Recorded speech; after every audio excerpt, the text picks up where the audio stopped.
scary thought to think about, because our children are brought into this world believing that debt is absolutely normal.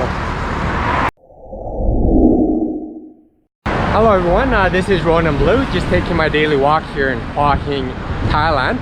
And today's topic would be on thinking about money too much. So this is a pretty tough topic for me to talk about, just because my whole channel is about personal finance. I mean, most of it anyways. Yeah, I mean, I do think about money a lot. The reason being is because we're in financial independence and we like to continue to be part of that lifestyle as well.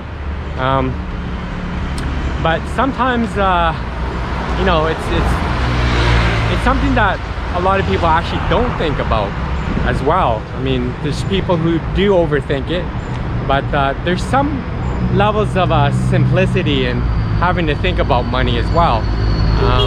And there's a number of techniques that I actually speak of all the time. And I actually have a vlog where I have 200 different ways to save money. Check it out. It actually took me a while to make, but there are actually 200 or no more ways to save money, and it's great. We actually applied a lot of them, and it's you know, it's not about really depriving yourself. It's really about applying these simple rules that will overall in the longer term benefit you. So that's what a lot of people don't find very glamorous to follow, especially for financial independence, right? They don't feel that having to save money is the most glamorous way to get to financial independence. And I can see why they would think that, but even though it's not so glamorous to have a savings rate, let's say of 50% on a monthly basis, it's probably the most effective and realistic way to get to financial independence. And we're definitely proof of that. And we're living right now, both of us, with no full-time jobs, no traditional jobs, and we're living just fine. You know, we're able to cover our monthly income. We're able to cover our monthly expenses and have a surplus at the end of each month as well, to invest that money. So you basically want to figure out, you know, how you're supposed to get an A in personal finance, right?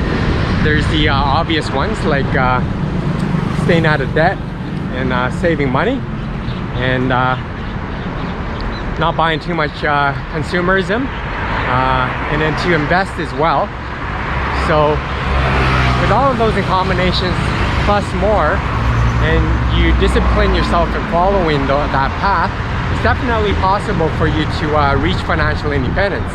But what else you want to look at is you want to disaster-proof your life. So you want to look at the different kinds of insurances out there. Us being introverts, we actually like that kind of stuff, strangely enough. We like to look at certain insurances in our lives. We would gladly be happy to pay for, like health insurance, for example. It actually makes us happier in having it. But you want to look for disaster proof in your lifestyle, and also looking at the stock market, for example. Like, it's hard to really disaster proof your stock portfolio, it's true, but we have actually survived 3 separate crashes over the 15-year period, and we survived every single one of them. And we not only have we survived, but the stock market has actually grown even higher than what it previously was. So we are actually prepared to be able to live the lifestyle that we do today, even with a 30% decline in our stock portfolio. So disaster proofing your life and looking at your personal finance is very important as well. And not relying 100% on your traditional job is important to you as well. Like you want to also focus on getting those side hustles or finding means of just making extra money there, you know, so you're not in debt. Another point to look at is to make sure that you're spending way less than you earn. This is why a lot of people actually don't really factor in, you know, they live that paycheck to paycheck existence. You want to make sure that you're properly budgeting, and that's really an issue that a lot of people have a problem with, budgeting, you know, because they have that weapon of having that credit card and being able to spend on things that they really want right away, that instant gratification that people have by just pulling out that piece of plastic, the credit card, the almighty credit card, that has actually created so much debt in our economy that debt becomes normalized, right? So generation after generation after generation, debt has become so normalized. You know, when you want to buy a house, debt comes with it. When you want to buy a car, debt comes with it. When you want to buy that the television, debt comes with it. You know, that's the mentality we have today, and it's a scary thought to think about, because our children are brought into this world believing that debt is absolutely normal, and you see people, you know, having these ridiculous this mentality of just having to spend away paycheck through paycheck, and having that even that negative surplus at the end of the month as well.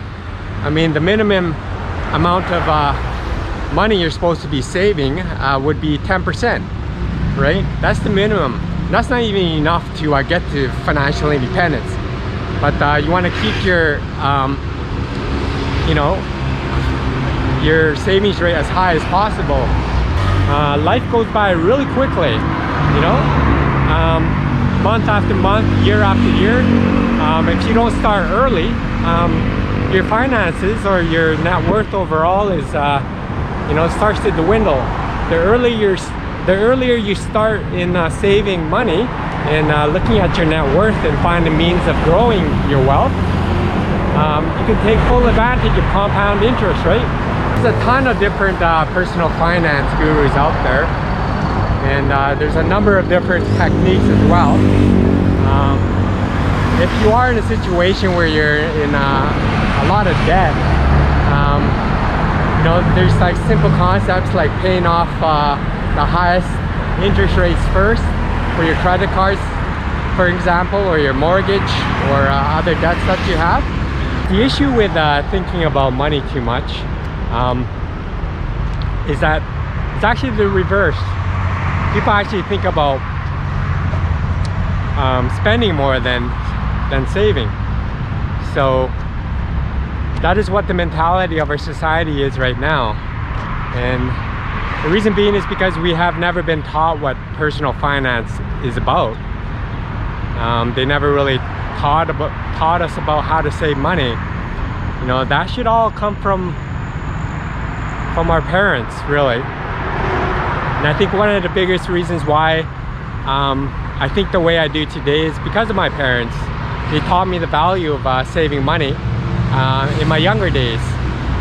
So it's really important to, especially if you have children, to teach them the value of the dollar, and teach them how hard it is to earn that money, and teach them that just spending away on meaningless things is really self-defeating in the longer term.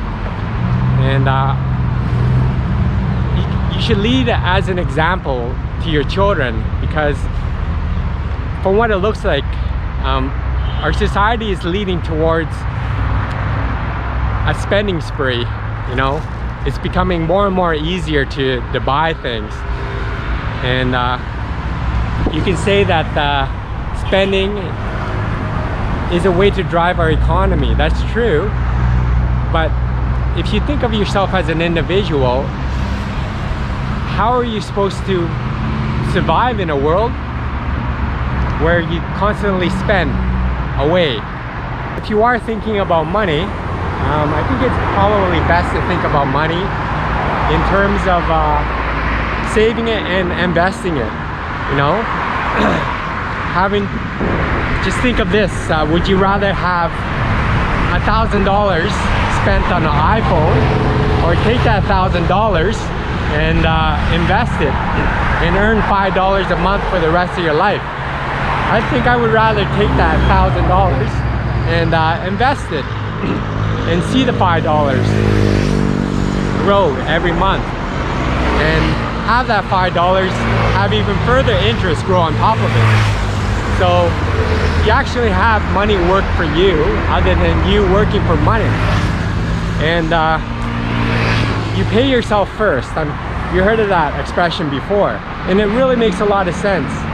And the reason why we're able to live a lifestyle that we are today is because of those concepts, right? Having to pay yourself first and to invest that $1,000 and to grow the interest on it, and always looking to stay ahead of inflation and finding different investment vehicles to grow your overall wealth and your net worth, even in early retirement. You know, I would have really loved to have known all of these concepts in my earlier 20s, right? Right now I'm thinking about money a lot, that's true, but not in the pursuit of becoming rich or being greedy, but just to survive in this world of the non-traditional, you know. We don't have that traditional income right now, and we're perfectly fine with that. We're living off of rental income and also our stock portfolio there. But just saying, if I knew about all of these concepts in my earlier 20s, we would have probably hit financial independence even earlier. You watching this vlog right now to this point in time, you're definitely thinking about money, and maybe you're in debt, or you're looking for a path to get out, you know. And we're definite examples of that. We got out of the rat race, you know, having to work that 9-to-5 job, and we're actually pursuing our own passions right now, and it's a great feeling to be in. And not entirely sure what's going to happen in the future, but all we know is even without our traditional jobs, we're able to sustain our lifestyles with the income that we're getting from those sources that I just mentioned. I think I have my vlog here today.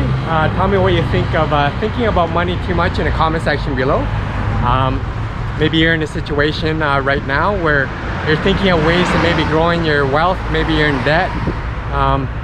Whatever the situation that you're in, you're probably becoming very aware that personal finance is extremely important in anybody's lifestyle, right? No matter what your income level, it's important for everyone.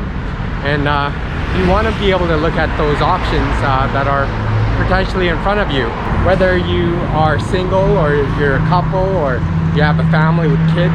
Whatever the case may be, the potential is possible to achieve early retirement. But if you like this vlog, please don't forget to give me a like, subscribe if you haven't already, and hit that notification bell. Hit that notification bell for more of my coming content here. Thank you for watching my vlog. Be free, gain wealth, and travel far.